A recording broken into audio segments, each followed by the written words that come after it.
조선혁명 무슨 조선혁명이에요. 그래서 하는 체하고서는 저희 가서 무슨 미사일 한번 쏠 때 가서 딸 데려가 비치고서는 난 딸 데려갔다. 야 너는 저 작가에서 하고 쟤는 안에서 저 먹고 놀고 기쁨 좋아하고 즐기고 배를 타고 말을 타고 뭐.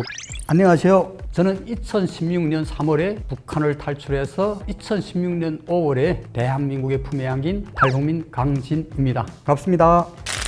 저는 17살에 974 부대라고 하는 김정은 경호부대에 입대를 해서 31살까지 이제 원산 427 특가, 송암 65 초소, 창성 426 초소, 정방산 65 초소에서 13년을 이제 경호 사업을 하다가 전역을 해서 사범대학을 졸업하고 혁명역사 교사로 2년 교사도 하고 또 이제 사회 나가서 양정삽소라고 하는 쌀을 다루는 데서 이제 일을 하다가 탈북을 하게 되었습니다. 김정일이 그 신변을 목숨으로 지키는 부대인데요. 이게 974라고 하게 되면 대한민국 국민들이 이제 호위사령부를 다 이렇게 알고 계시더라고요. 974라는 명칭이 뭐냐면요. 1974년 김정일이 당주학년의 조직부장으로 후계자로 당선되면서 그 해 74년도에 이제 이호위부라는 새로운 경호부대를 이제 창설을 합니다. 북한에는 호위사령부, 1호 호위부, 2호 호위부 이렇게 세 개의 경호부대가 있었습니다. 그런데 호위사령부는 정확히 우리 대한민국을 말하면 수도방위 사령부, 수도방위를 하면서 평양을 지키는 부대이고 1호 호위부는 김일성이 살아있을 때 김일성의 경호를 맡은 부대이고 2호 호위부가 김정일이 경호를 했고요. 지금은 현재 김정은까지 경호를 하는 부대입니다. 김일성이 죽었잖아요. 죽어서 거의 다 해산돼서 이 호위부, 이 김정은 경호부대로 다 이제 편입이 됐습니다. 우선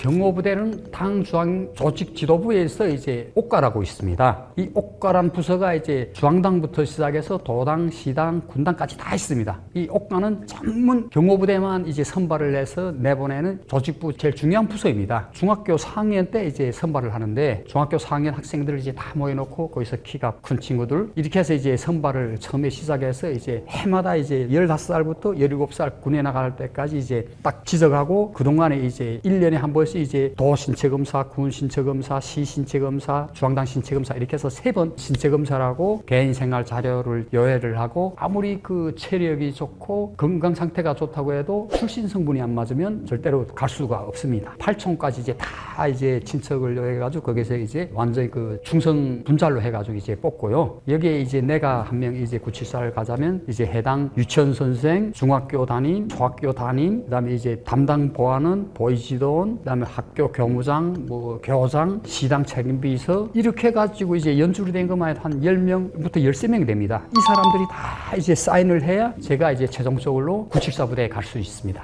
당연하죠. 비밀 이런 유설상 해가지고 이제 학생 졸업하지 못한 상태에서 이제 학생 교복을 입고 이제 평양 중앙당에 올라갑니다. 아마 북한에서 옥가생을 하나 뽑는 게 500대 1 그런 경쟁입니다. 한 500명 중 한 명을 이제 뽑아서 974에 올라가는데요. 이제 올라가면 이제 사복을 입었던 걸 이제 중앙당 저 노동장 해관이라고 했어요. 거기서 군복을 다 이렇게 바꿔 입고 신변훈련소로 가거든요. 그래서 그 신변훈련소에서 이제 석 달을 이제 완전 강행군을 시킵니다. 재우지도 않고 뭐 보초근무도 세우고 뭐 격술 훈련 무슨 뭐 정신교육하는 이 대렬 훈련 해가지고 최상의 어려운 환경 속에서 이제 3개월 동안 빡세게 시키거든요. 그런데 여기에 이제 들어가서도 누락사가 있습니다. 훈련하다가 이제처럼 너무 강도가 세서 관절이 걸리고 다치고 정신력을 이겨 못 내서 완전히 이게 타락한 친구들인데 이 친구들은 너 치료해서 그냥 할래? 근데 하겠다는 사람은 또 좀 괜찮아요. 근데 난 못하겠다 하면 이 사람은 생활제대로 해가지고 이제 집에 이제 가는데 제가 그때 당시에는 다 간부직 자식들이 이제 거기를 갔습니다. 974 그 자체가 그때는 가문의 영광이라고 해가지고 저 가족이 한 명이라도 가면 그걸 큰 경사로 생각했고 학교도 갔습니다. 선생님들이 그 자기네 거기서 974 하나 뽑아가면 2명만 이제 보내면 이제 당에 입당할 수 있거든요. 그런 게 떠나니까 이제 정말 아니게라 그 가는 것도 힘들지만 그 안에서 이제 내가 이제 힘들어서 못하겠다고 하게 되면 이 사람은 집에 갈 때 생활제대로 해가지고 추방시킵니다. 농촌에 충성심이 부족한 걸 해가지고 하고 그 사인했던 교원, 담당, 해당, 보이지돈, 보안원들은 다 군복 벗지 않으면 강등 먹지 않으면 다 처벌을 받습니다. 그러니까 그거 때문에서라도 힘들어도 그 사람들 피해 때문에 오히려 막 죽기를 하고 그렇게 길 쓰고 이제 군복무를 하고 그래서 이렇게 합니다. 그래서 힘들어 못하겠다면 너는 역적이 되는 거예요. 그 안에서 네 하나 때문에 가족 추천한 선생님들이 다 몽땅 강등 먹으니까. 근데 이게 뽑아가는데 이게 지원하고 싶어도 저런 건 지원을 못합니다. 특수부대니까 제일 건장한 사람들이고 충성도가 높고 출신 성분이 제일 좋은 사람들 뽑아야 되니까. 근데 그때까지만 해도 어쨌든 거기를 뽑히는 건 가문의 영광으로 이렇게 생각을 했습니다. 지금은 좀 보니까 사람들이 다 이제 알아버리니까 옷가에 보내는 걸 다 두려워하는 많이 그런 추세가 지금 되고 있더라고요. 출신 성분이 좋아집니다. 어쨌든 출신 성분이 뭐 좋긴 좋지만 그 아들이 하나 감으로 해서 당내에서 이렇게 봐주는 게 있어요. 우리 집안에 내가 이제 그 974에 갔다 하게 되면 이 집은 옷가집이야 해가지고 당에서 이제 어렵거나 이런 걸 도와주는 건 없지만은 그 대신 이렇게 뭐 범죄를 저질렀거나 심지어 살인을 이렇게 해도 그 아들이 그 974에 갔다 있는 걸로 가지고 면제를 해주고 저희 형도 딱 그렇게 제가 그 974 했을 때 우리 회는 삼석이라는 호위사령부 삼석이라는 데서 땅크를 몰았어요. 그런데 한 번은 그 탱크 가지고 뭐 연료병식 준비하다가 이제 사람 하나 깔았거든요. 그래서 죽었는데 영창에 가서 3일 만에 동생이 974에 딴 걸 해가지고 아무런 제재도 안 받고 나와서 다시 그 군복무 마지막까지 한 경험이 있어요. 정치범인 내놓고는 이자처럼 일반 범죄는 다 용서를 해준다. 그런 게 있고 만약 갔다가 이제 저녁에 하면 우선 대학 가는 걸 내가 원하는 대학을 갑니다. 나는 여기 대학 가겠습니다 하게 되면 우리 고시란 게 없습니다. 이거는 무조건 이 가기 싶은 대학 들어가가지고 또 대학에서 이제 4년 동안은 뭐 공부 31살이 되는데 뭐 공부 잘하면 얼마큼 잘하겠습니까? 컴퓨터도 저는 뭐 몰랐습니다. 그래도 대학에서 혁명력학과 다 졸업하게 되면 그다음 또 제가 원하는 부서까지 제가 당에서 해줍니다. 그런데 거기서 제가 이 사천고모가 여기 대한민국에 왔다는 이유를 해가지고 제가 대학 이제 4년 졸업하고 보위부 이렇게 지원을 했다가 알지도 못한 오천고모 때문에 제가 보위부 못 가고 이제 경원을 떨어진 일이 다 있고 그래서 어쨌든 그런 혜택을 해가지고 이제 974 가는 걸 많이 선호했습니다. 현재는 거기 많이 뜬 것 같아요. 부대마다 다 특성이 있겠지만은 저희 같은 거는 이게 세 가지 비밀이 있어요. 제일 첫째 비밀이가 거소지 비밀입니다. 내가 원산 특각에 있었는지 창성 특각에 있었는지 이 비밀이 첫째고 두 번째가 가계 비밀이라 해가지고 김정은 일가의 이 가계 비밀이 있잖아요. 누구하고 누구 무슨 뭐 동생이고 친척이고 이게 두 번째. 세 번째가 호위사 비밀. 이 세 가지인데 이 세 가지는 우리가 이제 전역에서 나올 때 열 손가락 다 찍으면서 너 어느 부대에서 어떤 일을 한 걸 이거 말하라. 그걸 이제 말하면 나는 지도새도 없이 뭐가지 나가죠. 그러니까 대한민국에 왔으니까 내가 이렇게 말하지. 북한에서 그랬다. 저도 감옥에서 영영 못 나옵니다. 그런 비밀이 세 가지가 있습니다. 정치범인 되죠. 전에 지금 공개됐으니까 그러지. 김정은이하고 김여정이 형제간이다. 벌써 이런 말만 턱에서 사이에 이제 누출되면 그 다음에 끝나죠. 이런 말이 있습니다. 죽은 자만이 비밀을 지킨다. 이거는 김정일이 말이에요. 우리 제일 먼저 들어가서 교육을 첫째 받는 게 뭘 받는가? 너희들은 나라의 받침몸이다. 살아도 장군님 내에서 살고 죽어도 장군님 내에서 죽어야 한다. 일단 거기에 들어가면은 북한 인구에 없어요. 북한 조선민주인민공화국 인구에 우리는 없습니다. 대표적인 신뢰가 이제 무슨 선거를 한다든가 이때는 우리가 일체 선거 이런 걸 안 하거든요. 그 수칙이 바로 죽은 자만의 비밀을 지킨다 이렇게 해가지고 이제 경호서잖아요. 경호서는데 우리 특각 있는데 산에서 산나물이라며 해. 하다가 이 사람들 특각 주변에 왔어. 그러면 무조건 그분들은 사살을 해야 됩니다. 왜? 어려워가지고 산에 산나물 캘라고 하는데 궁전 같은 거 봤어. 특각을 보였어. 그럼 거기 밖으로 나가면 그 말이 나갈 거 아니에요. 그러니까 저희들은 교육을 할 때 안 보이든 보이든 경비 구역에 앞에만 이제 사람이 나타나면 무조건 사살입니다. 그 짐승이든 뭐이든 다 쏴서 죽여버리고 그 다음에 그 이제 만약 일반인이 사살했다게 되면 저는 전사영해운증 1급 입당도 화선 입당하고 계급장도 이제 한 등급 승급을 하고 표창받고 그래서 군무섬에서 제일 소원이 내 군무설 때 좀 이 좀 뭐야 아무 사람이나 좀 오면 제가 싸서 상금 받겠는데 이런 생각을 계속 했는데 13년 동안 단 한 번도 그런 기회는 안 왔어요. 다른 사람들한테 그런 기회가 많이 차렸는데 주위에서 사살하는 거 많이 보셨겠네요.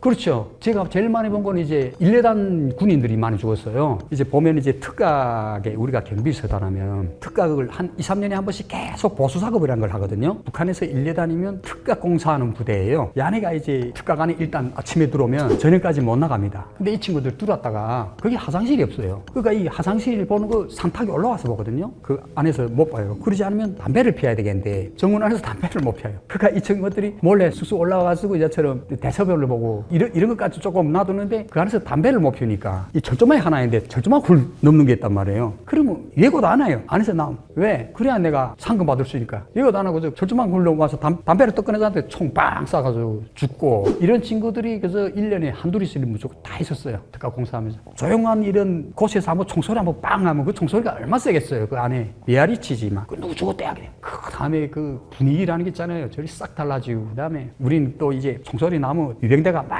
장구를 차고 나가서 그 다음에 사살된 거 이렇게 둘둘둘 옆에다 말아가지고 훌나가요. 그럼 끝이거든요. 그러면은 뭐 나와서 무슨 담배를 피우자 이런 걸 보지 않고 이 장군님의 신변 안전에 지장을 줬다 이런 걸 해가지고 사살을 하죠. 그때는 어쨌든 딱 그저 하란 대로 하니까 기계니까 기계. 우리는 인간 변기면 인간 기계예요. 딱 규정 딱 내가지고 이 안에서 철조망을 넘어서 나오는 건 무조건 쏴버리고 그다음 또 밖에서 이렇게 들어오는 거 보면 또 쏴버리고 이게 도시락 규정이 그런 게 있으니까 우리로서는 그 의무를 하는 거고 죽은 사람이 하나거든. 정말 불쌍하지요. 제가 그 보기에는 그건 좀 거짓말 같아요. 왜냐면은 북한에는 수령이 하나예요. 그런 건 있어요. 이제 김정은이 뭐 땅크부대 간다 할 때는 이제 특별혈자가 비밀 보장을 하기 때문에 이게 특별혈차를 하나 띄우고 그다음 자기는 이렇게 전용차를 가. 그리고 이제처럼 최전선에 이렇게 여기 강원도 이게 전원에 이렇게 나온다 할 때는 선발대를 사령 모셔 5대를 먼저 앞에다 세우고 자기는 한 30분 있다 이렇게 또 따로 간다. 이런 건 있지만은 직접적으로 김정은 대역을 한다. 김정일 때도 그렇게는 안 했습니다. 그건 제가 우리 사람들 너무 가부해서 이야기하는 거다 이렇게 말씀드리고 영아는 대역이 있어요.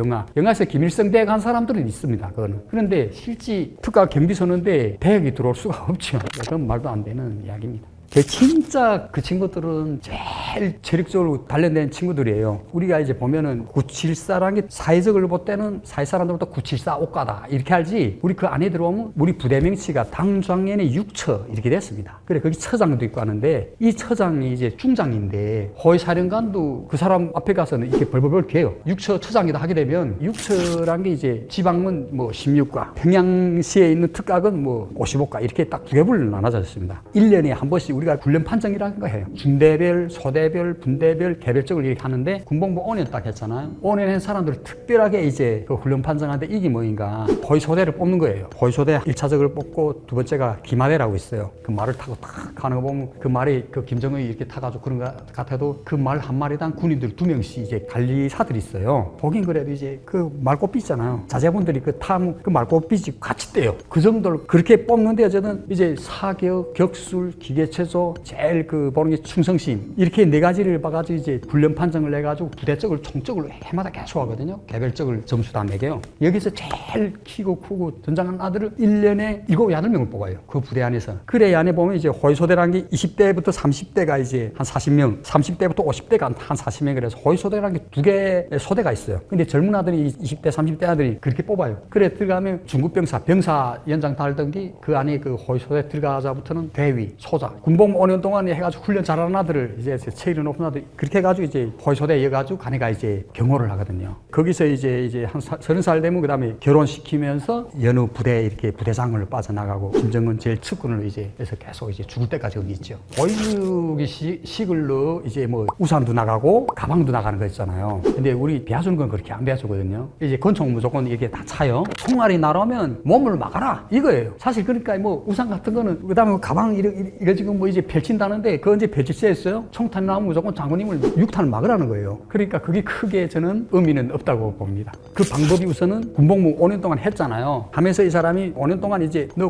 보초군무 나가서 졸았어 안 졸았어 그렇게 하고 훈련 사격을 어느 만큼 13년 될 때까지 내가 병사 때 이자처럼 총을 이자처럼 낙지 맞은 것까지 점수가 다 있어요. 그래 그런 걸 이제 다 따져가지고 그거 보거든요. 정말 그 안에서도 또 제일 훈련된 사람들도 하고 하다 나니까 그게 뭐 어쨌든 개인 서류가 많이 작용합니다. 개인 카드라는 게 있어요. 충성심 척도로 재는 그런 개인 카드 있는데 너 일상적으로 훈련하면서 어느 날에 훈련 잘못해가지고 뭐 총도 제대로 사격 잘못하고 그 다음에 군무 나가서 이렇게 또 졸다가 인원 처리 못하고 뭐 그 다음에 또 그런 게 있어요. 이제 장관님 만났을 때 그 경례 보고법이라는 게 있거든요. 보청에 놓으면 총을 좀 봅시다 하면 알았습니다 하고 뭐 우측을 탁 돌아가지고 총을 탁 해가지고 이렇게 탁 들면서 총번호 5735 총탄 없습니다 하고 그 탄창 이어가지고 이렇게 장군님한테 딱 주는 이런 그런 것도 있어요. 이런 거 어쨌든 이런 가정들을 다 이렇게 해가지고 제일 어쨌든 제기되지 않고 이런 사람들을 그런 호위소대에 뽑습니다. 다 감시해요. 이게 우리가 분대 생활을 한다고 하게 되면 한 개 분대가 대체로 12명, 13명이거든요. 그래 한 개 소대 보면 45명, 50명 돼요. 군무 이 5교대를 다 이렇게 짜놔가지고 그렇게 됩니다. 그렇게 인원 많은데 누가 카드 기록한다기보다 소대장들이 이제 행정 사격하고 격수를 하고 무슨 훈련 판정은 소대장들이 기본 올리고 그 다음에 충성심 이런 충성 경쟁에서는 이제 뭐 청년동회면 청년동회는 뭐 당 세포비서는 당 세포비서가 이제 그 개인 카드를 다 만들어가지고 이렇게 실적을 이렇게 쫙쫙쫙 너 1년에 중에 우리 총 뭐 50번 싼 데서 몇 번 낙지 맞고 몇 번 우루 맞고 뭐 이런 게 다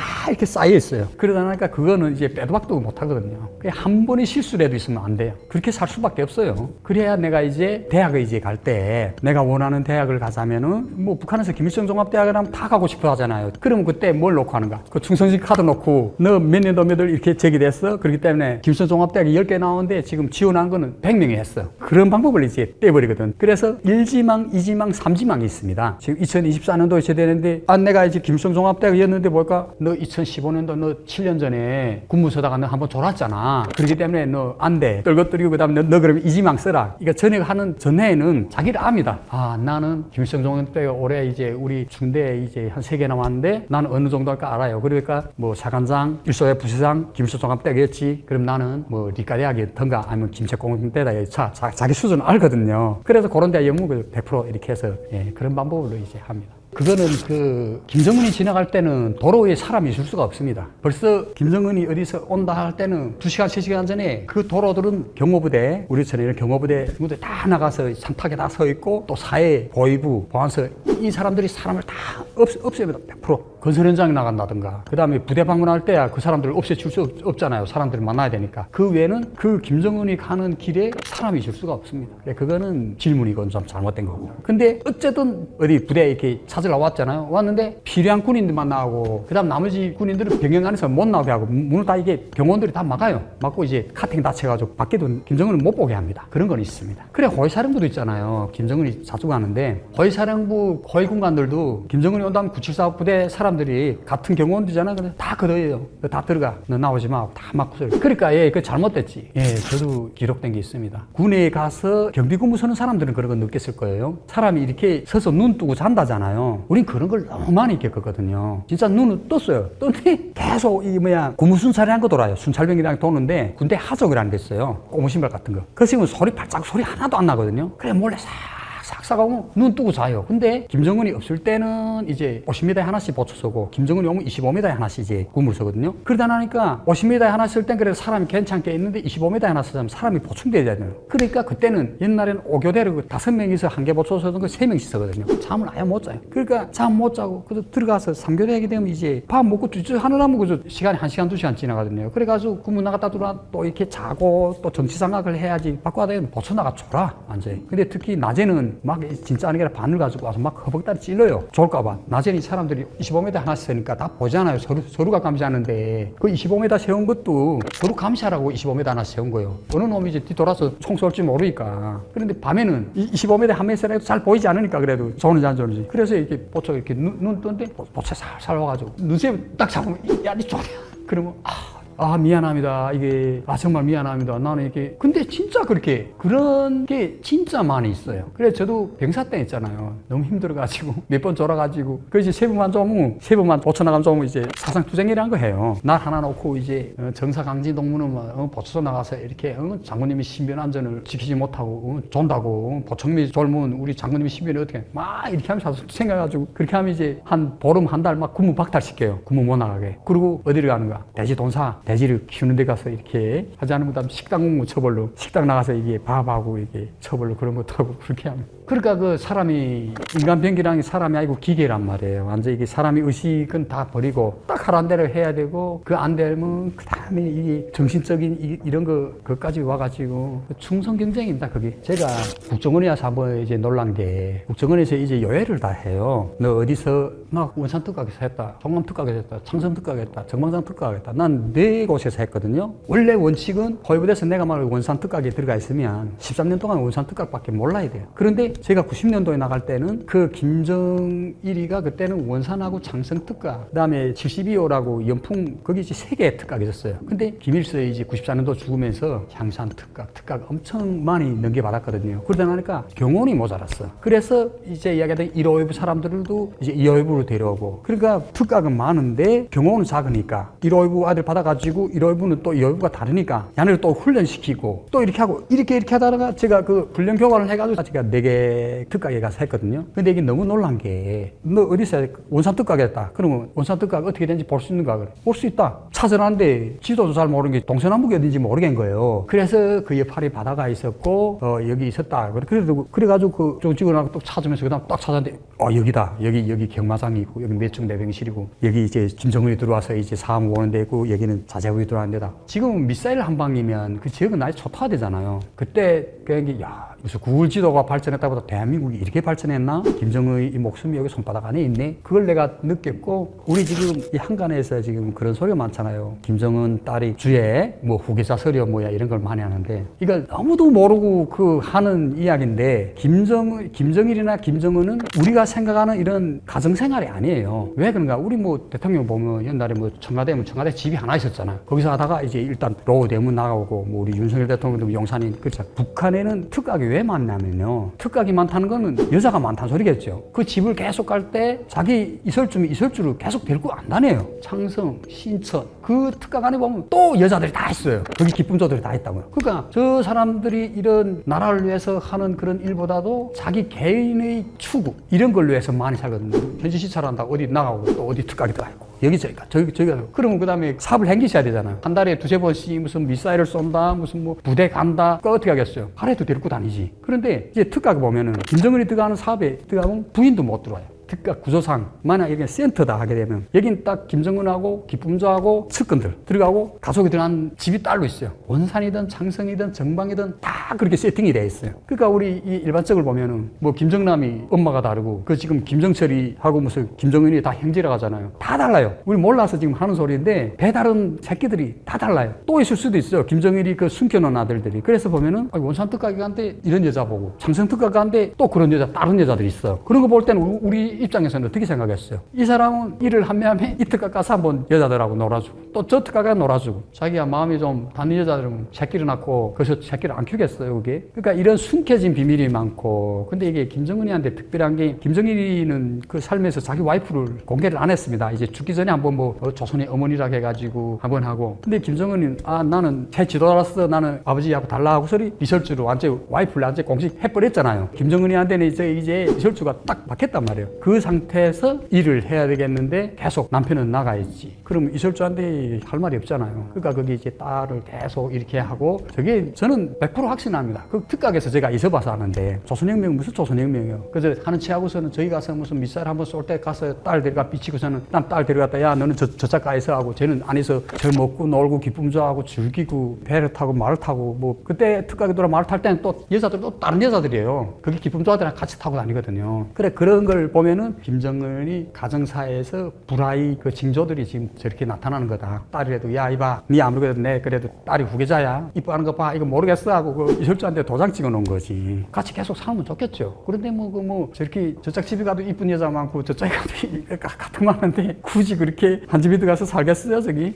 실제로 보신 거예요? 그렇죠. 특각 이게 경비만 서는 게 아니고 새벽 4시 날에 딱 밝기 전에는 이제 특각 가서 다 청소를 합니다. 빗자루 들고 잔디도 다 깎고 과일나무도 관리하고 그 과일이 그 떨어질까봐 장군님이 오기 전에 떨어지면 안 된다고 그 실로 다 매가지고 감이랑 매놓고 그런 관리를 하거든요. 근데 그 특각 안에만은 그또 여자 관련들이 있어요. 야네는 들어와서 군복 입고 나갈 때는 이제 그 뭐 사복 입고 나가요. 그때도 특각에 뭐 한 10명 미만 여자들부터 한 20살짜리 아들 다 있어요. 그 안에. 얼마 예쁜지 몰라요. 간에는 그 딱 안에서 이렇게 청소를 하고 우리는 딱 밖에 울타리 밖에 사거든요. 간에도 그 너무 외로우니까 나와서 우리 청소하는 거 보면서 말을 막 시킨단 말이에요 여자들이. 근데 말을 하면 안 돼. 말을 그래도 말을 하지 말라 그래. 그것도 이제 투쟁감이에요 투쟁감. 그래가지고 말을 못 시키게 왔는데 그래서는 너 이제 내부적으로 지금 가정불화가 지금 극도에 지금 됐는데 적어도 이제 폭발하면 그 다음에 에이 모르겠다 하고 이제 또 이제 주에 안 데리고 다니고 또 이설주가 어떻게 이제 이렇게 고생하다가 따돌림 받겠는지 그건 잘 모르지. 시간 문제예요 저는 그렇게 생각합니다. 김정은이 뭐 한 달에 2-3번씩 무조건 무조건 머리 내밀고 이제처럼 지금 어제 또 이제 무슨 뭐 위성 무슨 군사위성 쏘다가 또 실패했더라고요. 저렇게 볼트나도 제대로 못 깎는 나라서 저 어디다 데려가서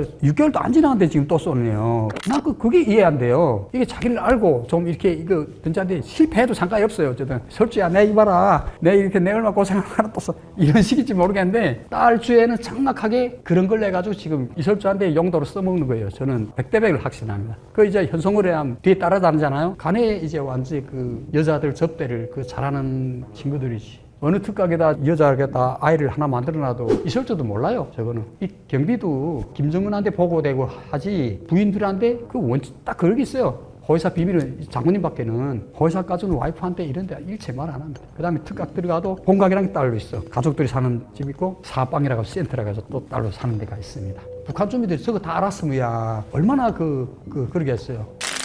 저는 딱 우리 국민들한테 이런 이야기는 하고 싶습니다. 나라 잃은 백성은 상같이 개만도 못하다고. 정말 우리 탈북자의 신분으로 중국, 라오스 이렇게 삼국을 통해서 대한민국에 왔는데 정말 우리 선열들이 이런 피, 우리 국민들이 희생으로 생각도 못했던 이게 남조선이 우리 탈북민들을 자기 국민으로 받아서 여기에 정말 너무도 감사하고 보답하는 길은 여러 가지가 있지만 앞으로 정말 남북이 정말 어려운 시를 겪고 100번 중에 한 번이라도 정말 큰 도발이라든가 예상치 못하는 이런 일이 벌어져서 싸우게 된다면 내가 바쳤던 걸 우리 부모 가족들이 당했던 이런 인권과 사람답지 못하게 살아온 이런 마음을 저 북한의 체제를 무너뜨리고 김정은 정권을 무너뜨려 빨리 그 자유민주주의를 만드는 데 저는 노력을 하겠다는 것을 우리 국민들께 약속을 하고 우리 국민들도 비록 우리 탈북민들이 지금은 뭐 정착도 제대로 못하고 좀 말썽도 많고 하지만 참 이쁘게 봐주고 그래도 이 땅에 우리를 받아준 그 은혜만은 잊지 않고 있으니까 남북 주민이 함께 이래 좀 소통도 하고 미운 것도 있겠지만 서로 이해를 하고 사회의 그 성원으로 좀 같이 잘 구성을 돼가지고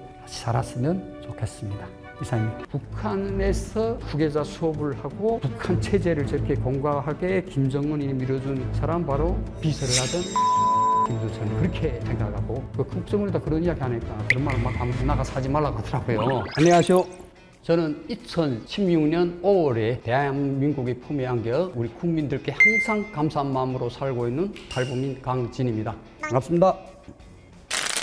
이유는 한 가지예요. 김정일이 때 저희들이 교육받은 건 이제 일단 밖에 나가서 대회에 나가서 경호할 때는 원칙에 50cm 한 명씩 둘러싸는 겁니다. 그러다 나니까 V자 경호가 되고 사람들 발걸음이 이제 50cm 포복이거든요. 대체로 이런 포복을 맞춰서 이제 V자 경호를 경호부대에서 진행하게 됩니다. 육탄이 돼서 막아라 이겁니다. 제가 1992년도 이제 그 원산 특각에서 경호를 할 때입니다. 92년도이면 육처 창립 열돌시라고 해가지고 김정일이 배려로 원산 특각에 있는 경호원들을 공연 관람을 시킵니다. 1,500명의 이런 경호원들이 있다나니까 5교대로 근무를 섬에서 한 4차의 공연이 이루어지게 됩니다. 그런데 그때 그 북한군이 시설이 잘 안 되다 나니까 사화 시설이 잘 안 돼 있습니다. 북한은 세면장에 보면 개별적으로 세면할 수 있게 이게 수도 꼭지가 다 달렸고 사화 꼭지는 없습니다. 넓적한 목욕 탱크에 들어가서 목욕을 하는데 군인들이라는 게 훈련하고 목욕 시간도 잘 안 줘요. 그런데 이때 저희들한테 이제 경음악단 공연을 관람하게 됐습니다. 저는 2차에 보게 됐거든요. 그때 그 회의실에는 한 150명, 200명 이렇게 들어가게 됐습니다. 군인들이 이제 13년을 군복무를 하다 나니까 고천보 악단, 그 다음에 왕재상 악단 그 여자들이 나와서 이 파해진 옷을 입고 다리를 이렇게 막 들면서 이렇게 춤을 추고 할 때 그게 저녁할 때 13년 때까지 계속 그 생각을 나더라고요. 왜? 처음 그렇게 이 가슴에 파해진 옷을 보고 그 다리 올라가는 걸 이렇게 봤으니까요. 그렇게 됐는데 1차, 2차까지 들어가서 봤습니다. 그 이후에 갑자기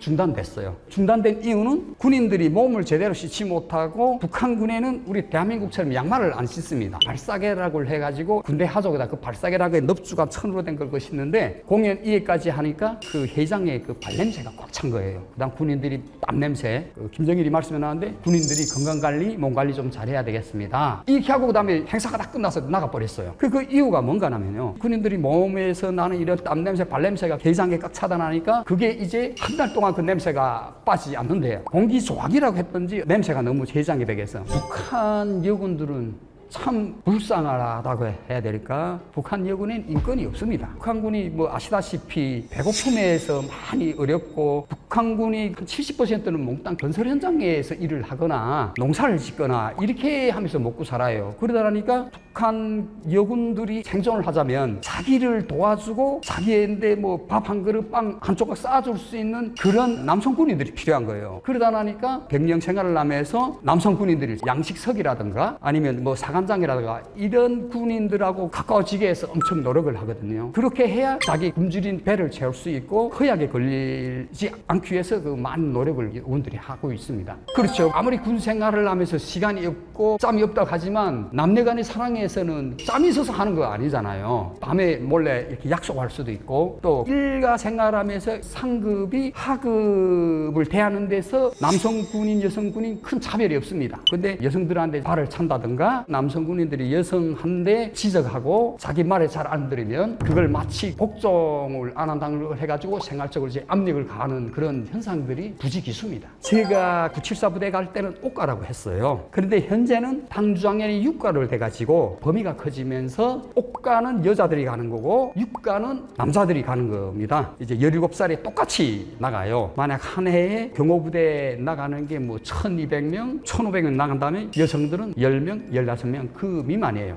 북한에서 제일 이쁜 여자들. 성관계도 이런 성적 검사도 다 하거든요. 그래 특각에 들어가서 간에도 이게 신변 훈련을 받아요. 우리처럼 기본 훈련을 받는 게 아니고 청소하고 마사지하고 외국어 교육, 봉사적인 훈련을 많이 받아요. 그렇게 하고 이제 특각에 배치되는 순간부터는 이제 별을 답니다. 3년만 하게 되면 무조건 대위 소자를 이렇게 받아요. 근데 그 여성들도 특각에 들어가면 그 특각에서 전역할 때까지 나가지 못합니다. 그 여성들이 이제 창성 초대소다, 원센 초대소다 이렇게 있는데 김정일이 나올 때는 그 여성들이 특각 관리도 하고 청소도 진행하고 있습니다. 이 여성들도 불쌍한 게 그 특각에 배치됐다는 이유 또 김정일이 생활을 보았다는 이유를 해서 전역을 못해요. 김정일이 와가지고 김정일이 눈에 들었을 때는 기쁨조나 그런 데 가서 죽을 때까지 수천 년을 이제 봉사하지 않으면 김정일이 기쁨조에 들지 못한 여성들은 거기에 있는 974 장교들한테 시집을 갑니다. 그게 참 웃기는 게 또 결혼을 시키는데 이런 책상 같은데 이제 중앙당 노동자 문화회관이라고 있어요. 사진 10장을 쫙 놓습니다. 그 전에는 다 이쁘니까 사진을 다 이렇게 번져놨어요. 그러면 제일 이쁜 것부터 먼저 들어온 사람이 가질래기니까 그 이쁜 사람 가져가고 아무리 거기 다 뽑아왔다 그래도 점점 세월이 지나면서 토대가 다 걸리고 하다니까 이쁘지 않은 여성들도 거기 이제 들어옵니다. 이쁘지 않은 여자들은 안 될까요? 그러다 보니까 그때 이제 경호부대에서 조치를 취한 게 사진 다 뒤집어놔요. 내가 세 번째로 훑어가지고 봤는데 이뻐.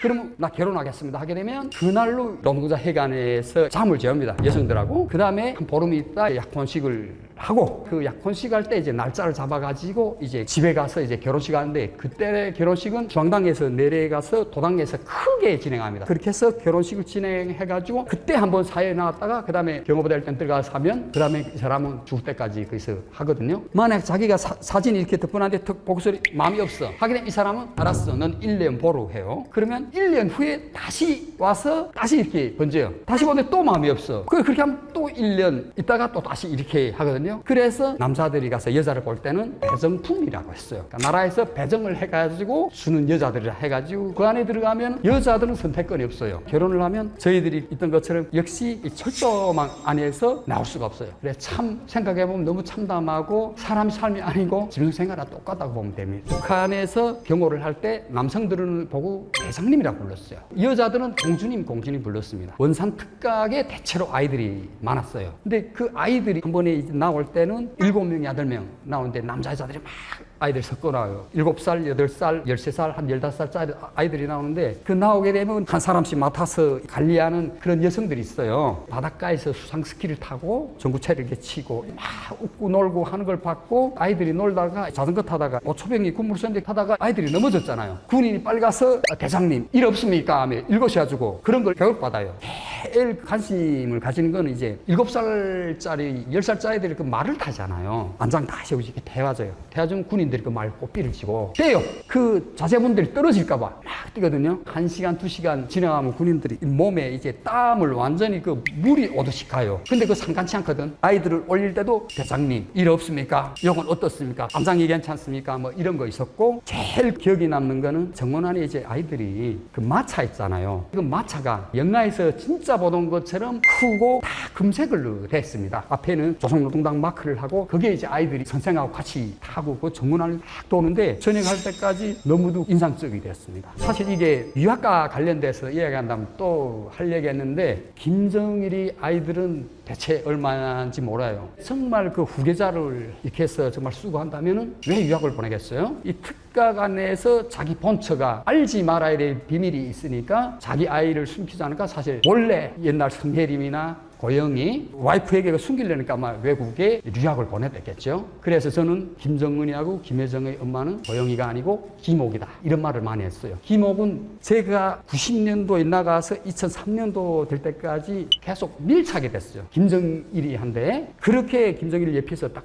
붙어 다녔거든요. 김일성이 죽기 전에 이제 2011년도예요. 그때 죽는 해 이제 3월 달에 중국 방문합니다. 8월인가 이제 러시아로 이제 갑니다. 김옥이 다 따라다녀요. 그 12월 달이든가 이제 김정일이 죽어요. 김정일이 죽은 다음에 후계자를 탁 한다 할 때 정말 너무 놀랐어요. 그때는 사실 김정은이는 모를 때예요. 김정남이 아니면 김정철이 될 것이다. 이렇게 생각했는데 갑자기 그런 거에 딱 김일성이 비슷하게 생기긴 하고. 그래서 제가 깜짝 놀랐어요. 저건 또 무슨 아이지? 그렇게 하고 가가 후계자를 되면서 장성택이 다 제거됐잖아요. 김정은이가 그때 이제 정권을 잡으면서 장성택이요, 김경이요 제거할 그런 능력이 안 되는 아이 됐어요. 근데 그걸 이제 김옥이가 김정일이하고 같이 살고 같이 딱 붙어 다니면서 자기 아들, 자기 딸을 후계자를 내어가지고 지금 북한 체제가 저렇게 저는 공고해졌다고 보거든요. 현재 김옥이 지금 뭐 독일에 가서 뭐 치료도 받고 한다는데, 북한에서 후계자 수업을 하고 북한 체제를 저렇게 공고하게 김정은이 밀어준 사람 바로 비서를 하던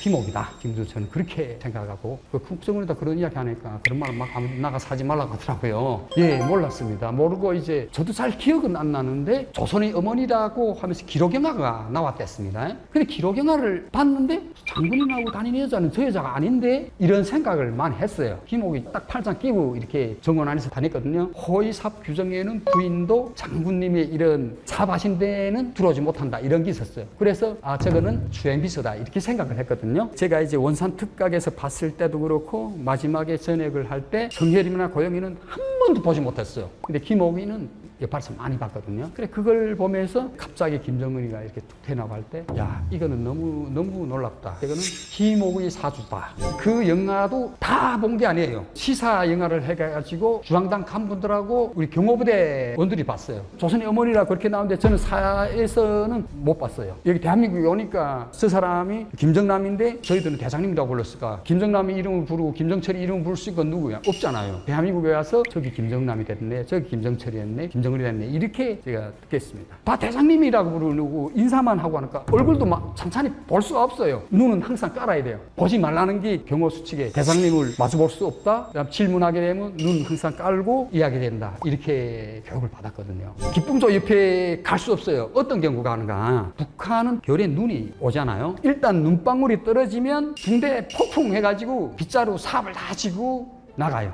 그때 눈이 쌓이기 시작하면 그 기쁨조 아이들이 이제 정문에서 나와가지고 이제 눈사람 이렇게 만들어요. 그리고 여기 청소하지 말라고 자기네 놀다가 이제 들어가겠다 하고, 그래서 그 본 기억이 있어요. 일곱 애들매 이제 나와서 노는 거 정말 똑같이 생겨갖고 옷도 다 똑같이 보여요. 러시아 왈랭기 같은 거 신고 털옷 입고 모자도 이게 털모자 썼는데, 그런 거 보면 이게 한상의 이런 세계처럼 느껴졌어요. 그때 여자들 노는 게. 김정일이마나 이게 특하게 들어왔어요. 들어왔는데 경호사 규정에 장군님을 보면 안 돼요. 장군님을 경호한다 할 때는 뒤 돌아서서 반대로 이렇게 다 이렇게 군무서야 되거든요. 근데 장군님이 뒤에서, 야, 너네 각성이 되고 불어요 안에서, 야, 빨리 그 운동하려 다 나오라, 그러면 이렇게 막 각성이 풀거든요. 그러면 그 목소리 뒤 따라가요. 보는데 그걸 이제 봤다고 이제 옆에 이제 25m의 군무서든 같은 경호원들이 들어가서 일행장이나 조직에다 보고하죠. 강진 동무는 이제 장군님이 신변 안전을 이렇게 지킬 생각하지 않고 뒤에서 장군님 말 소리 난다고 장군님을 보았다. 수색무대에 오르고, 너 장군님 신변에 지장을 줬어. 어떤 어떤 때 이게 총탄이 날아올지 모르는데 장군님을 경호해야지 장군님을 받는가 하면 그게 완전 큰 문제가 됐어요. 그래서 장군님 자체도 그 보지 말라는 게 또 수칙이 있어요. 저희들도 말만 듣고 같이 곁눈질하면 저 친구 보는가 하면 딱 볼 때 같이 이렇게 훑보고서는 그 다음에 가능하면 서로가 이야기 안 하죠. 국정원에서는 어떻게 생각하는 게 모르겠어요. 경호부대에서 대한민국에 온 사람이 총 3명 있거든요. 3분 다 연락을 해요. 한 분은 국방부에서 이제 일을 하고 저하고 통화를 하고 있는데 그거는 잘 모르겠습니다. 근데 대외적으로 드러나는 건 어쨌든 뭐 고영이가 뭐 김정의 그다음 김여정이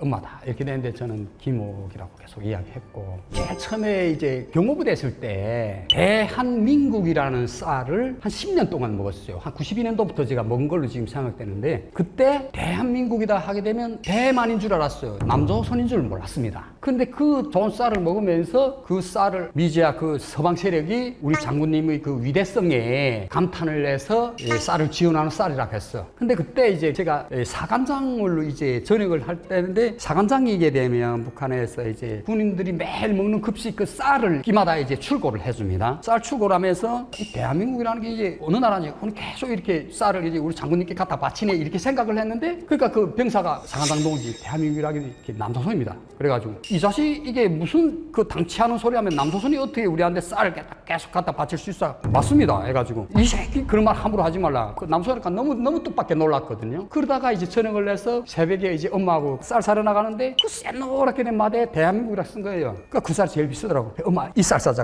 야 그거 비싸서 사지 말고 차라리 그걸 이제 살 거면 다른 쌀을 사자. 그래서 엄마 이 쌀 엄청 맛있다니까 야 이게 남조선 쌀이다 해가지고 그때 또 충격을 받았거든요. 그리고 제가 그때 오촌되는 고모가 한국에 있었다 했잖아요. 그때 대학을 졸업하고 보위부를 지원을 했거든요. 그런데 주신성문이 걸려서 거기서 이제 탈락을 했습니다. 그래서 그 도당에다 물어보니까 너 오촌 고모가 한국에 있다. 그래서 넌 보위부 할 수 없다 해가지고 그래가지고 거기 졸업한 다음에 엄청 상처됐어요. 그러다가 우리 삼촌한테 한번 삼촌네가 이거 고모 때문에 보위부 못했다 막 했거든요. 몇 번 그랬어요. 근데 삼촌이 한번 오라 그래가지고 진이야 오라 그래가지고 가니까 그 고모하고 전화를 시켰어요. 야 진이야 내가 너무 미안하다. 너 지금 많이 어렵고 와이프도 앓는다니까 내가 너한테 200만 보내줄게 했어요. 그런데 나는 북한 돈 200만 원을 생각했는데 그 200만이면 북한에서 한 3가족이 이 밥에 고기국을 먹을 수 있는 이런 돈이거든요. 그 돈을 너무 받아보니까 너무 깜짝 놀랐어요. 이 무슨 돈이 이렇게 많지? 북한 돈을 그때 몇백만 원이 됐어요. 한국 돈 200만 원이. 그래가지고 그걸로 이제 우리 와이프 치료하는데도 조금 도움이 됐고 저도 이게 대학 다니면서 북한에 쓰는 이런 스마트폰도 쓰게 됐거든요. 그래가지고 그때부터 이제 한국이라는 게 이렇게 돈이 많은 부자 나라인가 이렇게 생각하고 그 다음에 고모하고 연결을 계속하면서 고모가 이제 부탁하는 이런 사람들 좀 찾아달라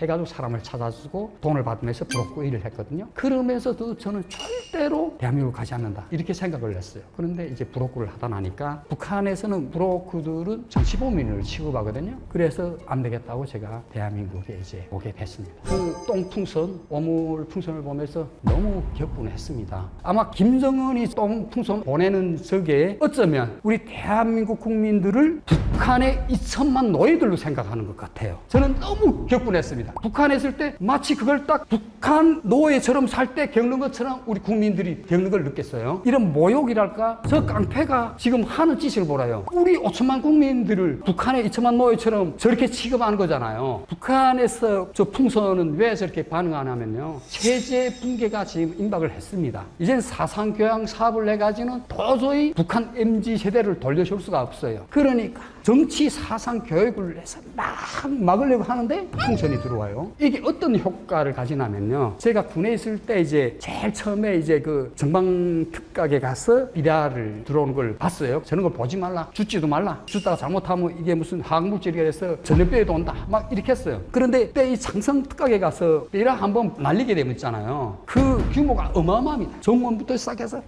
떨어지게. 그러다가 그 죽지 말라고 했는데 정원안이 떨어졌어. 그럼 이거 죽지 않을 수가 없잖아요. 그래서 죽는데 북한에는 이런 장갑이 많지 못해요. 우리 대한민국은 건설 노동자들이 뭐 매일 끼고 버리잖아요. 그러니까 그 독성물 찌다가 그 죽게 못하고 이 1m짜리 이런 나무 지팡이에다가 이제 그 못을 끼워줍니다. 그걸 해서 찔러가지고 끼웁니다. 이렇게 해서 이제 다 죽겠는데 병원들이 그걸 볼까봐 그런 것 같아요. 나무 집게를 꽂아서. 그런데 그 풍선이 한번 떨어지면 이틀 3일 밤 잠을 못 자면 근데 그걸 이제 보지 말라니까 아무래도 앞에 더 보게 되잖아요. 우리 대한민국 경제력, 군사력 이런 걸 더 보고 그게 엄청 오래 갑니다. 처음에는 우리 장군님이 세계에서 제일 위대하고 제일 수령이라고 했는데 이걸 왜 놈들이 이런 걸 보내지 하고 처음에는 보지 않았는데 그다음부터 보니까 먹는 그것도 나오고 하니까 호기심이 가더라고요. 그래서 나 이게 장군님이 이렇게 위대한 줄 알았는데 남조선이 더 잘 사네. 근데 그런 심리적인 이런 지배가 조금 많이 와 닿았습니다. 그래서 사실은 대북 학성기보다 풍선이 대북 전단지가 북한에 주는 영향은 엄청 큽니다. 저 전단지가 날아가면 북한 사이에서 가뜩이나 한국이 잘 쏜다고 한국에 대한 동경이 많은데 그런 걸 이제 보면은 그 사회적인 파워가 그 상대가 안 됩니다. 그래서 저는 북한 체제를 이제 세뇌를 내서 이렇게 막으려고 하는데 막아야 되는데 막지 못하잖아요. 그래서 체제에서 위협을 느낀 게 바로 풍선이에요. 대한민국 국민들을 북한 노예처럼 생각하고 저기 길들이기를 하려고 하는데 정말 우리 국민들이 이번에도 정말 이런 걸 가지고 분노하지 않고 또 김정은이 야 위험하다 어쩌다 하면서 이렇게 하게 되면 다음번에는 우리 국민들한테 이제 대포를 쏘고 이제 미사일을 날릴 겁니다. 물론 뭐 탈북민 뭐 박상학 대표나 이민복 대표, 박정호 대표 이런 분들이 정말 하는 행위가 어떻게 보면은 우리 국민들이 생명 안전을 위협한다고 할지라도 그런 일이 없으면 또 다른 도발을 합니다. 제가 군 보안 강의를 하면서 올해 북한이 1950년도 6월 25일 남침을 내서 그때까지 도발을 3천에 가야 돼요. 3천에. 그런데 그 도발을 할 때마다 최근 년간에 우리 대한민국 천안함 용사들 45명 용사들 돌아가셨잖아요. 그리고 가깝게는 우리 남북연락사무소 폭발을 되고 이런 것들을 제대로 해결하지 못하고 이러니까 김정은이 뭐 북한 노예들이나 다름이 없네. 너네 내 하람 하는 대라네. 이러고 저런 도발을 서슴지 않고 가는데 저 똥바가지 쓴 걸 있잖아요. 이건 우리 5천만 국민에 대한 인권 유린이에요. 세계 역사상 근대사에서 적대국이 뭐 폭탄을 떨구고 미사일을 쐈다는 건 들어봐도 똥바가지 푼 건 없잖아요. 정말 우리 국민들이 이건 정말 분노를 해야 됩니다. 그리고 설사 전단지 뿌리는 사람들이 안 뿌린다고 해도 다음번에 또 다른 도발을 합니다. 북한의 역사적인 도발들은 생존 본능이에요. 도발하지 않고는 하나도 살 수 없는 그런 시스템입니다. 그래서 다른 일이 없으면 또 다른 도발을 할 거예요. 우리 이번 일만큼은 그 똥바가지 세례를 받고 우리가 양보를 하고 하게 되면 김정은이 2천만의 노예들을 다루는 것처럼 또 우리 대한민국 국민들에게 그보다 더한 짓도 할 수 있습니다. 또 저는 이 대한민국 자유민주주의가 저 북한의 도발에 무서워하고 국민들이 남남 갈등을 조성해가지고 자기 국민들끼리 싸우게 하고 탈북민들 믿게 해가지고 안에 남남 갈등 조직해서 안에서 싸우게 만드는 이런 전략도 있습니다. 그래서 북한의 김정은 저 깡패가 하는 짓을 우리 내부적으로 안에서 누가 잘못하고 이걸 떠나서 우리 국민 머리에 똥바가지를 씌워서 김정은 이거 하나만 정말 다시는 저런 짓을 하지 못하게 9.19 합의범에 대북전단 B랑 막았잖아요. 학성기도 다 막았어요. 이제 대북풍선 학성기 다 해야 됩니다. 이 과정에 김정은은 이번에 너네 그래 하고 또 군사적 도발을 할 수 있습니다. 하면은 우리가 이런 거 있잖아요. 우리 이게 자유민주주의가 어느 하루 이틀에 생긴 게 아니잖아요. 우리 국민들이 희생과 우리 군인들이 이런 헌신이 없었으면 우리 대한민국이 오늘 이렇게 경제강국이 뭐입니다. 우리가 이런 희생을 감안을 했기에 오늘 자유민주주의가 된 거고 우리 대한민국에 이렇게 경제대국 군사강국이 되지 않았습니까? 이런 건 국가에서 정말 포상도 잘하고 하면서 우리 이런 위험한 걸 감수하고 김정은이하고 남과 북의 협력이라든가 관계에서는 우리가 주도권을 잡아야지 어떻게 해서 깡패가 주도권을 잡고 있습니까? 그래 국민들께서 이번 이런 똥바가지 사건만큼은 분노를 하고 여기에는 우리가 할 수 있는 대응을 다 하고 다시는 저런 깡패 짓을 못하게 우리 국민들이 힘과 우리 대한민국의 위상을 되찾는 그런 계기가 좀 됐으면 좋겠습니다. 이상입니다. 그런데 왜 죽이는가 말이야? 왜 민들을 죽이는가 말이죠? 생각해 보세요. 난 이건 지금도 이해 안 돼. 김정일이 죽었지만 세 번째인 정훈이한테도 물어보고 싶어. 왜 죽이는가? 시청자 여러분, 저는 평양에서 군인으로 있다가 하나님을 만나면서 한국으로 와서 지금 목회 사역을 하고 있습니다. 자유민주주의 체제 진영에서는 공산국가의 체제, 군 체제가 서로 좀 다른 게 있어요. 그래서 북한은 군대 안에 반드시 정치장교가 있습니다. 왜인가 하면 공산권 안에 무력은 그 나라를 통치하고 정치를 주의하는 집권당의 군대이기 때문에 그 군대에 대한 당적 지도는 정치장교들을 통해서 실현되거든요. 또 정치장교의 권위가 당권을 가지고 있기 때문에 정치 장교들의 권위가 아주 막강하죠. 그 중에서 국민들도 이제는 좀 알 것 같아요. 북한의 노동당 하면은 조직 지도부하고 선전선동부 이렇게 두 기둥이 있는데 조직 지도부 파워가 제일 강하죠. 그게 같아요. 군대 안에 정치 체계도 조직부가 있고 선전부가 있는데 조직부의 그 파워는 막강합니다. 저는 조직부에서 있었고요. 그래서 아주 막강한 당권을 가지고 일했습니다. 저는 뭐 조직 지도부에서 평양을 방어하는 부대에 있었기 때문에 평양을 방어하는 부대가 아주 큽니다. 이 큰 부대 안에서 일어나는 모든 일들, 특히 비정상적인 일들을 싹 다 알아가지고 그걸 당에다 보고하는 임무를 수행하는 그런 임무인데, 알아낸다는 것이 내 밑으로 다 당 조직들이 구성되어 있기 때문에 그 당 조직들에서 올라오는 보고를 통해서 다 알게 됩니다. 그래서 사령부 안에는 사령관이 있고 참모장이 있고 이렇게 뭐 높은 사람들 다 많잖아요. 이 사람들도 다 당 조직에 소속된 사람이기 때문에 그 당 조직을 통해서 사령관이 오늘 무슨 일을 하고 있으며 어떤 일에서 잘못된 거 있다 하는 보고를 받아서 종합하게 되어 있어요. 잘하는 건 잘한다는 것도 다 보고받지만, 그러나 당에서는 잘하는 건 얼마 보고 안 받아요. 왜긴가 하면 잘하는 건 잘하면 되는 것이지 못하는 것을 놓고 바로 잡아야 되기 때문에 못하는 것을 많이 장악을 하죠. 못하고 있다 하면 그 사람 직책상 임무가 있고요. 그 다음에 정치 생활이 있고, 그 다음에 도덕과 윤리 생활이 있고, 여러 가지 생활이 있는데 여기서 어느 하나라도 교류가 되면은 그것이 이제 장악되는 거죠.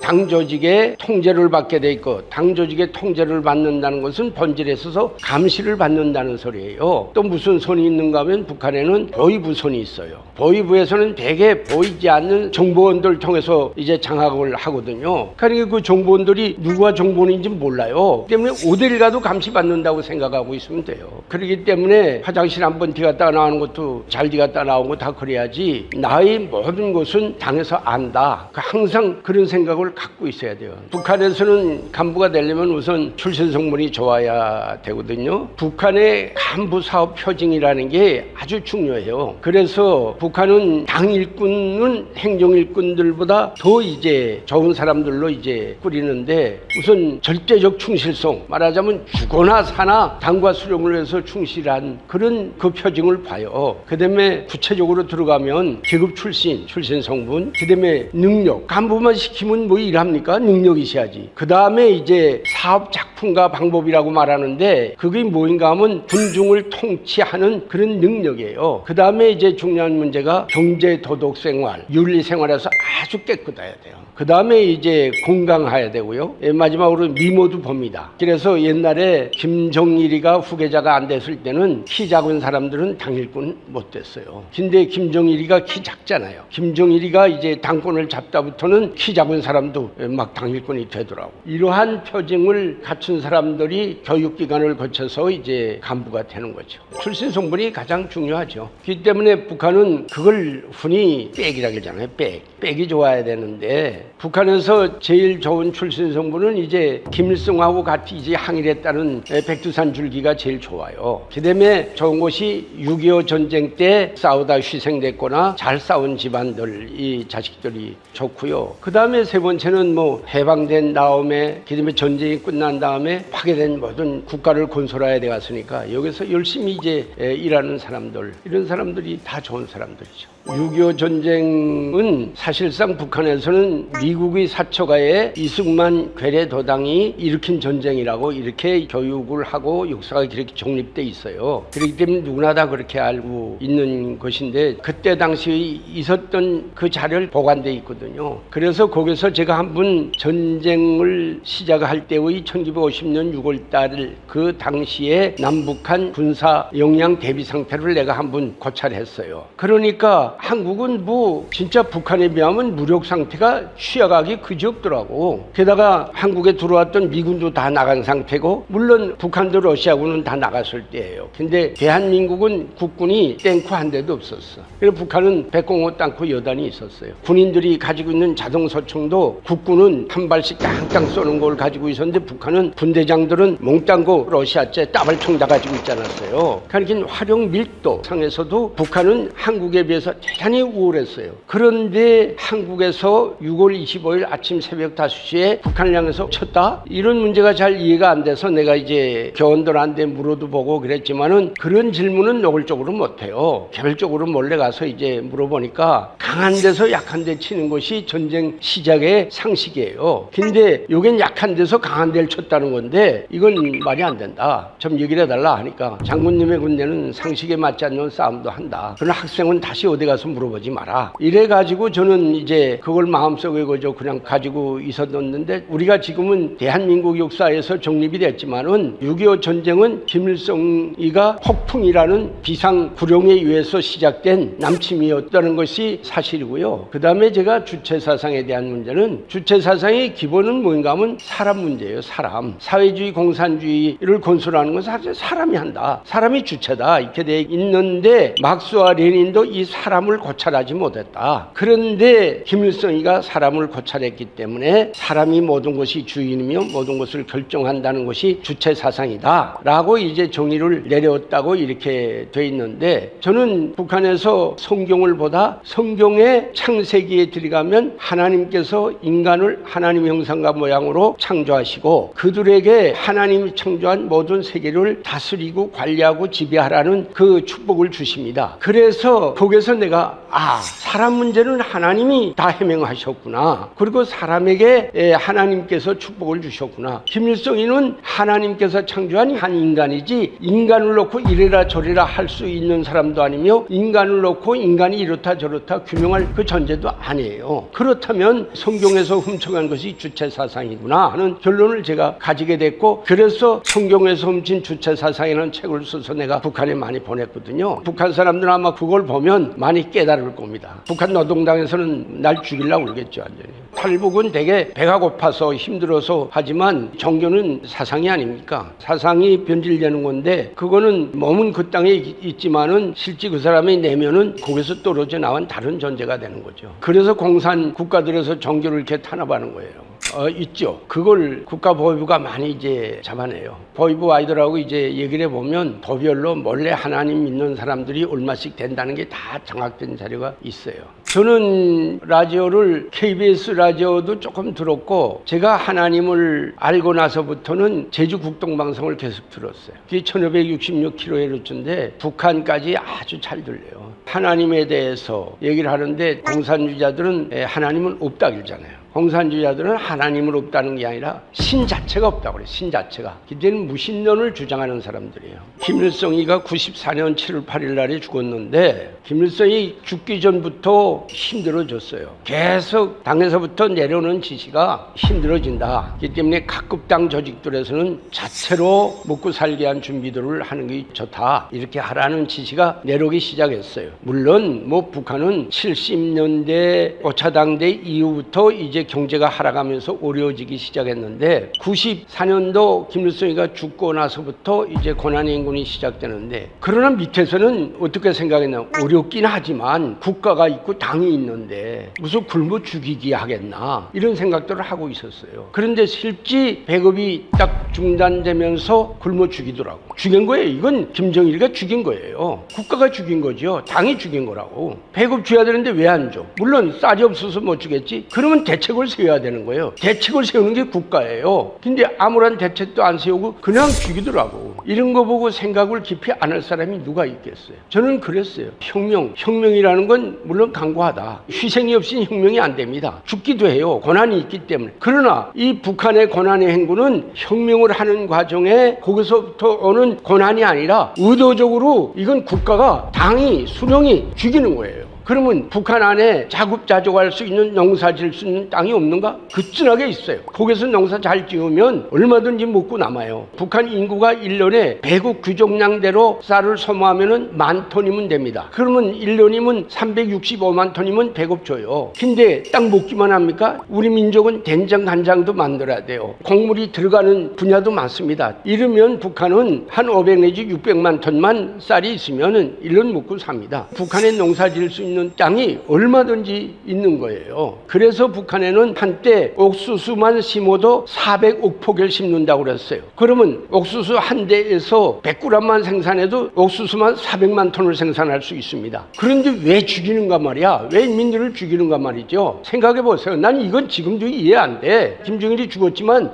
세 번째인 정훈이한테도 물어보고 싶어. 왜 죽이는가? 살 수 있는 조건이 돼 있잖아. 왜 죽이는가 말이야. 이거에 내가 가슴 아팠던 거예요. 그러니까 마지막엔 김정일이 자 인간이 아니구나. 이 결론이 떨어지더라고. 자기는 얼마나 풍족해. 자기는 뭐 맨날 여자들 끼고 파티도 하고 말이야. 김정일이 김일성 종합대학 시절부터 내가 잘 알아요. 생활을. 걔가 여자를 좋아하기래. 그러니까 지금 정훈이도 여자를 좋아하긴단 말이야. 김일성도 여자 편력이 좀 복잡해요. 그놈의 집안은 다 그래. 그런데 인민들 잘 먹이면서 여자 좋아하란 말이야. 인민들 왜 죽이는가 말이야. 그걸 지금도 노동당은 답변해 줘야 돼. 근데 북한 노동당은 늘 이렇게 말하잖아요. 미국 놈과 이 남조선이 쳐들어오기 때문에 우리는 배를 고라도 싸움 준비를 해야 된다. 쌀은 없어도 살지만 총알은 없으면 못 산다. 이게 노동당의 구호거든요. 그냥 죽을 사람 죽으라는 거예요. 그러니까 북한이 지금 핵까지 만들고 우리를 위협하고 있는 겁니다. 뭐 말은 다 인민이 지도자라고 그러지 않습니까? 인민이 지도자면 그렇게 하면 안 되는 거예요. 인민들 굶어 죽으면 큰일 나야 됩니다. 김일성이는 7월 8일 날 죽기 직전에 인민들 배급 안 준다는 걸 알았어요. 그래서 노발대발했죠. 자기 아들 김정일이한테. 그러나 노발대발하다 죽었어요. 다 이제 아들한테 맡기고 자기는 몰랐다니까요. 김일성이가 있었으면 하다못해 중국 땅에 넘어가서 옥수수 몇만 톤이라도 구울 수 있어. 그다음에 그 배급 양을 다 못 줘도 얼마씩이나 줘도 굶어 죽진 않잖아요. 권한행군 그때 제가 보니까 공장 기업소들은 공장 기업소들로 자기네 종업원들 먹여 살리려고 파철도 이렇게 모아가지고 중국의 신의주까지 싣고 가서 파철하고 밀가루하고 바꿔도 오고 뭐 이런 일들 많이 했지만 그래도 국가는 국가인 거고 공장 기업소는 공장 기업소지. 그렇지 않아도 북한은 국가 경제이기 때문에 국가가 경제를 통제하는데 그러면 국가가 해야지. 저는 생각할 때 김일성이라는 그 사람한테는 인민이라는 인민 대중이라는 그런 게 항상 백그라운드에 이렇게 차 있었어. 그러나 김정일이는 그런 거 없었어요. 김정일이는 42년도 출생해가지고 러시아 연해주에서 출생하지 않았습니까? 저는 그걸 생각해보지. 김정일이는 왕의 아들로서 고난이라는 걸 생각을 해본 적이 없어. 인간이 인간 따와야 돼요. 그 때문에 김일성이가 얘기하는 게 있어요. 모든 간부들은 간부가 되기 전에 인간부터 사람부터 되라. 근데 정일이는 그게 없은 거예요. 나는 왜 그렇게 더 생각 안 하면 당주환의 청사 앞에 연못이 있었는데 그 연못에 김정일이 동생이 그 연못에 빠져서 죽었다고. 빠져서 죽어가는 걸 보면서도 김정일은 잡아서 건져주질 않았다고. 자기가 건지지 못하면 어른들한테 뛰어가서 우리 동생 물에 빠졌는데 좀 건져주시오 라고만 해도 산다고. 근데 그 죽는 거 빤히 보고 가만히 있었다니까요. 그런 사람이에요. 그런 사람이 어떻게 인민들 배고픈 걸 알겠어요. 김정훈이가 자기 지금 아빠 닮아가지고 후계자 수업을 많이 못했죠. 정훈이가. 사실 김정일이는 70도 못 살고 죽었다고요. 정확히 69세인가 죽었어요. 그 아들 정훈이도 오래 살리라고는 저는 생각 안 합니다만은 그 후계자 수업을 정확히 못했어요. 못했는데 정훈이한테서 내가 하나 보게 되는 것은 당 조직 관리를 규약상 요구대로 잘 하고 있어요. 김정일이는 80년도에 6차 당대를 하고 그 다음에 죽을 때까지 당대회를 한 번도 안 했거든. 이거는 당 총비서로서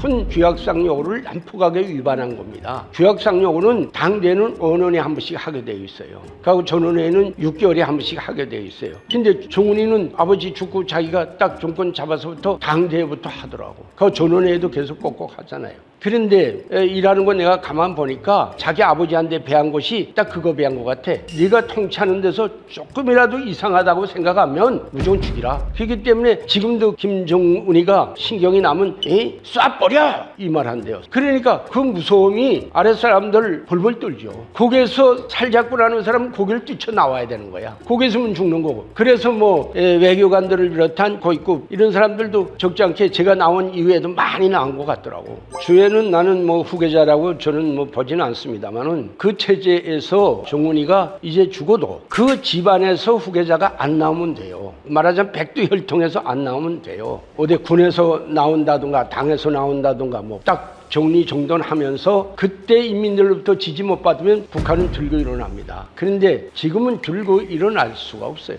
북한의 정치 체제는 얼마나 공고한지 모릅니다. 최근 탈북자들이 난 그렇게 얘기를 하는 건 좀 섭섭해. 탈북자들도 흔히 나와서 얘기를 하는 것들 보면 당장 북한이 이제 뭐 얼마 안 있으면 망할 것처럼 얘기를 하는데 절대 안 그래요. 뭐 중국에 나와 있던 노동자들이 얼마 전에 폭동을 일으켰다? 폭동 뭐 일으키라는 거죠. 그러나 그것으로 해서 북한이 망한다고 생각한다면 북한을 모르는 거예요. 북한은 얼마나 공고한지 모릅니다.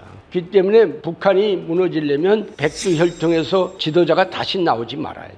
북한을 떠나기로 결심했는데 북한을 벗어나는 것은 뭐 저로서는 북한을 너무 잘 아니까 얼마든지 뭐 근데 바람을 가졌던 것은 야 내가 평양이 아니고 이 민통선에서 군복무를 했더라면 얼마나 좋았을까 하는 생각을 해봤어요. 그러니까 뭐 민통선은 뭐 후닥닥 넘으면 되잖아요. 쉬워요. 지뢰밭도 장교들을 어디게 다 알아요. 근데 민통선 지형을 전혀 모르니까 자신이 없더라고. 그래서 삼국을 거쳐야 되겠구나. 이런 결심을 해가지고 이제 북한에서 떠나서 국경연선까지 올 수 있는 완전한 뭐 증명서라든가 이런 걸 다 이제 해가지고 그렇다고 해서 해당 부대에다가 나 이제 남조선 갑니다 라고 말할 수는 없잖아요. 내가 떠나자마자 한 하루 내지 한 이틀은 날 찾아설 수 있겠지. 갑자기 아파서이나 뭐 이런 식으로. 근데 그때는 뭐 핸드폰도 없고 전화도 뭐 집집마다 다 없을 때니까 이게 연락이 잘 북한은 증명서가 있어야 다 다니지 않습니까? 누구나 다. 증명서 없으면 못 다니잖아요. 특히 북부 국경연선은 특수 증명서가 있어야 된단 말이죠. 그래서 저는 그런 증명서를 다 지참해가지고 그 다음에 뭐 압록강을 건넜고 그 다음에 지도를 펼쳐놓고 내가 중국 가면 어떻게 행동할까 하는 걸 다 이제 연구했댔어요. 그래서 뭐 아침 새벽에 이제 중국을 넘어갔는데 신발 다 젖었잖아요. 이거 강을 건넜으니까. 내가 건넌 데서는 강폭은 넓지만 강 깊이는 얼마 깊지 않아서 이제 무릎 위에 그저 정도 이렇게 젖었는데 그래서 뭐 중국 사람들이 있는 데 가서 이제 신발도 말리고 뭐 아침 한 끼도 자루도 먹고 그 다음에 떠나려고 하니까 중국 사람들이 뭐 이런 빵을 그저 내 작전 가방에 그저 가득 여주더라고. 그래서 난 지금 길림성 통화시라는 데를 목적으로 가거든요. 그러고 가는데 이제 차가 섰기 때문에 사실은 뭐 중국 공안이 잡으려 한 줄 알았지. 그래서 이제 승용차를 내려다 보니까 혼자 탔더라고. 게다가 뭐 저는 이게 북한군을 쓰는 단도 하나를 이렇게 차고 넘었으니까 솔직히 말하면 그때 저는 저놈이 공안이라면 죽이려고 그랬어요. 그런데 그 사람은 그런 사람이 아니고 내가 혼자 걸어가니까 날 불쌍히 여기서 세워준 차란 말이에요. 그래서 그걸 타고 통화시까지 갔어요. 그래서 통화시에서 이제 조선적교회 도움으로 중국인이 운영하는 양계장에서 조금 일을 하고 거기에서 이제 중국 신분증도 만들고 그래서 합법적인 중국 사람이 됐죠. 그렇다고 해서 내 목적은 여긴데 거기 있을 수 없잖아요. 그래서 중국 대로로 나와가지고 제주 국동방송에다 편지를 썼어요. 제가 편지를 쓰면서 아직 바람은 이 편지로 인해서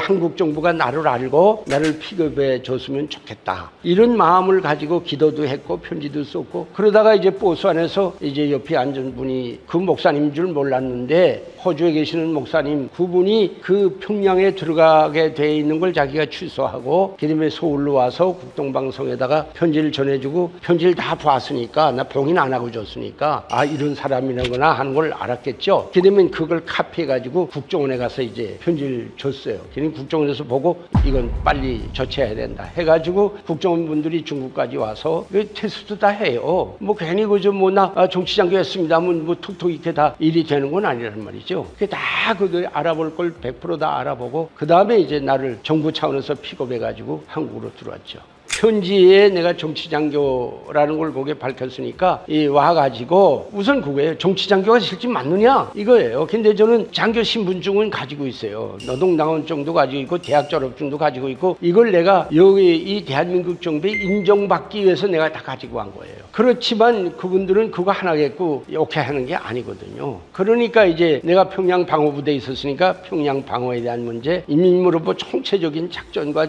모든 걸 내 직위에서 알 수 있는 것만치면 싹 다 테스트가 들어가요. 아니 그게 왜 없겠어요. 저는 한국에 들어와가지고 국방부하고 국정원에서 왔다 갔다 하면서 1년 동안 신분증 없이 일을 했어요. 신분증이 있어야 대한민국 국민이 되잖아요. 그렇게 하고 그다음에 신분증 받아가지고 나오면서 영락교회로 가서 영락교회에서 원서 딱 받아가지고 장로 신학대 아이 가서 신학 그다음에 딱 시작한 거죠. 제주도에 자꾸 가고 싶은 거야. 그래서 제주국동방송에다 나 편지를 썼어요. 나 지금 남조선 왔다. 제주국동방송에서는 내가 중국에 있을 때 보낸 편지를 받았기 때문에 나라는 사람은 알아. 근데 아직도 한국에 들어왔는지 중국에 있는지는 몰라. 그래서 알리고자 해서 편지를 썼는데 보낼 길이 없잖아. 그래서 몰일 좀 굴려가지고 그때 저 때문에 영락교회 부목사들이 권사님들 데리고 주일날만 되면 제가 있는데 와서 예배를 드리고 했어요. 그래서 거기서 한 분한테 내가 부탁을 했죠. 여 편지를 여기에 벗어나서 우체통에 여달라. 이렇게 부탁했는데 그 편지가 우체통에 들어간 게 아니라 도로 들어와서 국정원으로 들어왔더라고.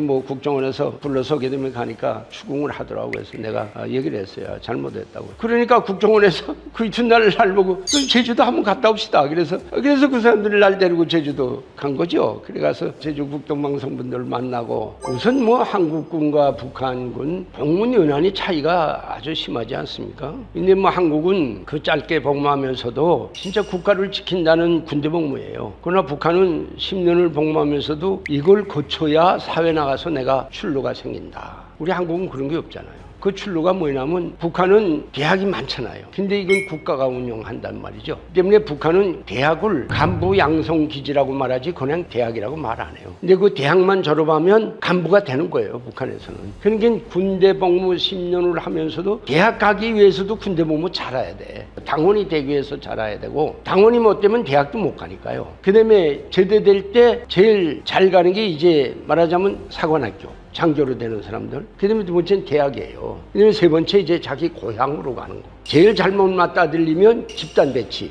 어느 탄광, 어느 광산 집단 배치하게 되면 아무리 뭐 충실하게 군복무하고 조선노동당원이 돼서 당원증도 다 지참하고 메고 다니지만 그 집단 배치라는 곡에 걸려들면 꼼짝 못해요. 가야 돼요. 그러니까 자기 앞으로의 삶의 러정을 설정할 수 있는 것이 군대복무 기간이란 말이죠. 그러니까 군대복무 10년을 해도 피곤을 참고 어려운 거 참고 그렇게 하는 거죠. 원래 이거 뭐 삐라를 보내오고 하는 거는 역사가 깊어요. 옛날에 날씨가 좀 흐리고 바람 방향이 좀 맞으면은 오늘 남조선 아이들 삐라 날리겠구나 하면 부스발 갑갑 떨어져요. 많이 잡아보기도 하고 들어오고 그랬는데 그때 북한도 연루는 많이 보냈죠. 근데 그 내용이 다른 거 아니겠어요? 내가 그때 뭐 여기서 보내는 전달을 보면 북한은 휴가 제도가 없는데 여기는 국군들 휴가 딱 받아가지고 나가서 자매들하고 같이 데이트하는 거 뭐 높은 뭐 빌딩들 뭐 이런 것들 이제 많이 이제 해서 보내더라고. 근데 북한은 또 북한대로 이제 미군 푸에블로호가 북한 해군한테 잡혀온 거, 그다음에 뭐 베트남에서 미군이 고전하고 있는 거, 하여튼 뭐 이런 것들에서 이제 보내고 하는데 양쪽으로 질적으로 북한은 전단에서는 한국한테 꼼짝 못해요. 한국에서 보내는 종이는요 사철 바람에 빗바람에 눈바람에 맞고 그래도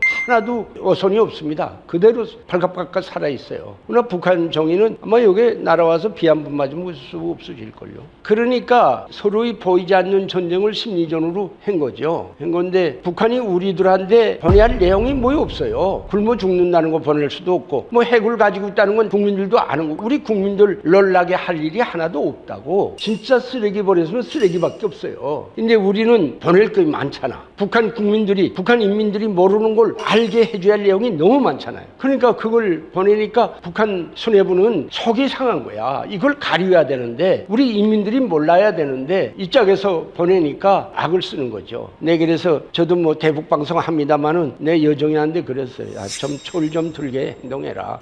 이번 달에 이제 당 중앙위원회 전원회에서 아마 그걸 이제 확고히 할 수 있어요. 내가 그래서 정운이 철이 없다는 거예요. 우선 첫째로 우리 한반도는 자기가 갈라놓는다고 해서 갈라지는 게 아니에요. 두 번째는 우리하고 해야 계속 속상한 일밖에 없어. 그러니까 그저 남조선 그저 남의 나라로 생각하고 말자. 저것들하고는 뭐 아무걸 해도 우리가 이길 게 없으니까 경제적으로 안 되지, 군사적으로 안 되지, 아무것도 안 돼요. 딱 해가 나가지고 있는 게요. 그러니까 북한 인민들에게 대한민국에 대한 문제를 더는 뭐 얘기할 필요가 없는 거예요. 대한민국은 너네 생각지도 말라. 이게 대한민국하고 엮이고 나면 북한 사람들이 대한민국 얼마나 부러워하겠습니까? 지금도 부러워하는데. 그러니까 정의로서는 완전히 차단시켜서 다른 나라로 북한 인민들 속에 남조선은 다른 나라지 우리하고 한 민족이 아니다는 인식을 주려고 하는 거예요. 제가 그래서 여기에 북한이 수뇌부를 비롯한 각종 회담 하자면 하고, 그러나 다시는 평양에서는 안 한다. 서울에서 하자. 그래도 요거까지 안 되면 삼국에서까지 할 수 있겠다. 그리고 모든 교류 북한이 하자는데 다 하라. 경제 교류, 문화 교류, 별의별 교류 다 하라. 그러나 공짜는 없다는 거 딱 얘기를 해주라. 지금까지 공짜로 했단 말이야. 다 우리 정부가 공짜로 해줬거든요. 철저하게 상호주의다. 그러는 과정에 지난날 역사가 말해주는 바와 같이 그 어떤 군사적 도발이라도 있다면 우리는 그때는 100배 1000배 무한대로 갚아준다. 우리 대북 정치는 이거 다야. 어때 북한? 교류할 수 있어? 회담할 수 있어? 그래 북한에다 그걸 제의해야 돼. 자꾸 우리 대통령이 갈라길지 말고 북한에 가야만 무슨 대북 정치가 되는 줄 알아. 북한이 이렇게 좋아? 옥류관 국수가 이렇게 맛있나? 진짜 국수 맛있는 건 옥류관이 아니에요. 국방성 인민무릎부 군인식당이고, 그 다음에 대동강 건너가기 전에 선교각이라고 있어요. 그게 국수 맛이 제일 좋습니다. 근데 북한에서는 그걸 안 내놓는단 말이야. 옥류관 뭘 맛있어 맛있긴 말이야. 아주 나쁜 놈들이지.